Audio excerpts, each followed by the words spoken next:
women have always joined the industry, but many of them have left as they've reached mid-level or senior level management. And that's because the firms have made it untenable for them to sustain lifestyle, but also specifically in the tech industry because of things like the bro culture, where it's just unpleasant for women. The recent example of Uber is a great example of what we're dealing with. So I think that there's a lot more of an awareness, there's a lot more ability to try and do something. And to that end, myself and 3 partners co-funded a business called Parity Partners last year. It's based in New York, but working nationally, and has a threefold mission. One is to advocate and educate, or one end to advocate and educate the industry.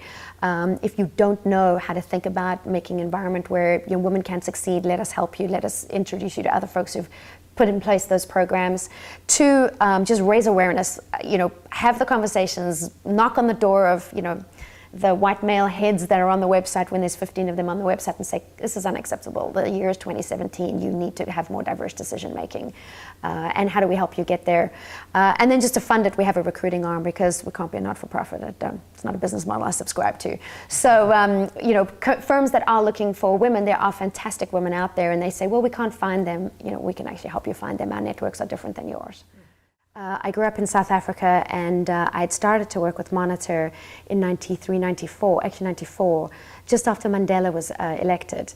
Monitor was doing some of the work around the Reconstruction and Development Program in South Africa as we were thinking about the new South Africa and how to think about growing the industries. South Africa had been a very extraction-based industry, economy, a lot of mining, a lot of minerals, things like that, and how did they develop a knowledge worker capacity? And that's how I first got into tech. So my first experience of tech was the understanding of, and in those days it was not tech, it was kind of IT, and it was hardware for Siemens.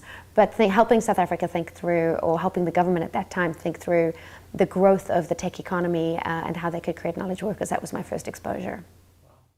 And that always struck me growing up in South Africa that the economy was so dependent on job creation, and for most economies, I think if they embrace technology more and certainly embrace the startup culture in the same way that the US does, that startup culture engenders a lot of jobs because there are a lot of great ideas in the world and people who feel like they can get access to capital, the kind of capital that we provide, and there's the ability to fail without consequences.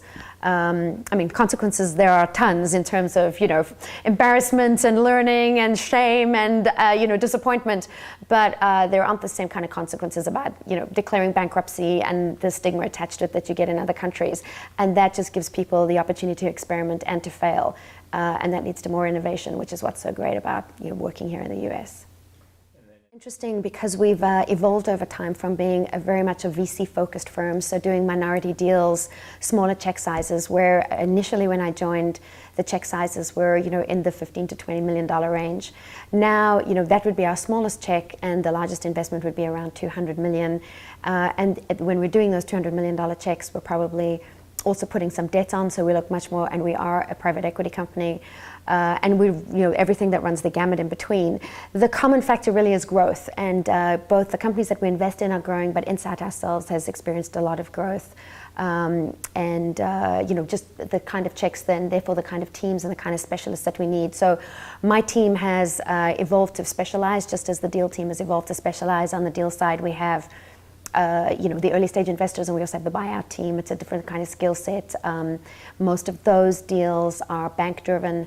They're on a time frame. You've got 2 weeks to bid. You've got to get your ducks in a row, do the analysis in a short period of time. Whereas the venture deals are much more relationship driven.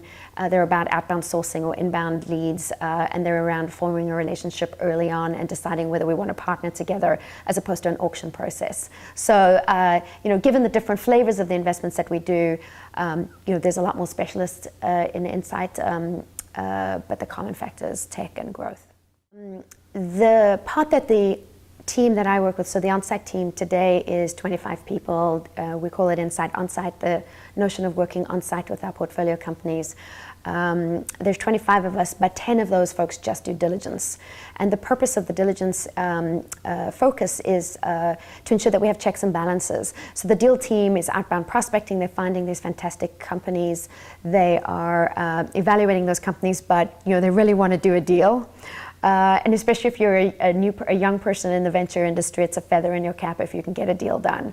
So we like to make sure that my team is engaged in diligence so that we can provide the appropriate objectivity, so that at the end of the day, Insight's doing the best deals, just not any of the deals we can land.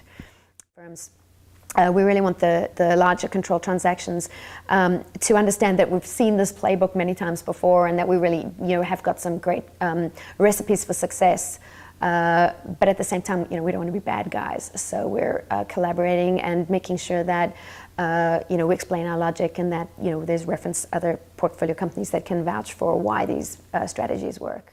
Given that the investment thesis is all around growth, we look very carefully at the metrics around cost of customer acquisition, and as long as the payback period on those costs of customer acquisition fall within certain ranges, and we have some very specific knowledge around what those ranges should look like, it's okay that they're burning money because they're investing for growth. At any point, they could stop that investment and become profitable if the basic intrinsics around customer lifetime value and cost of acquisition all work out well. Success in our team, one, we help the firm make the right diligence decisions and choose the right deals. And two, having worked with those portfolio companies, that we help realize the investment thesis. I would say there's probably a three, which is that the management teams would give us a high NPS score around customer satisfaction. Are you also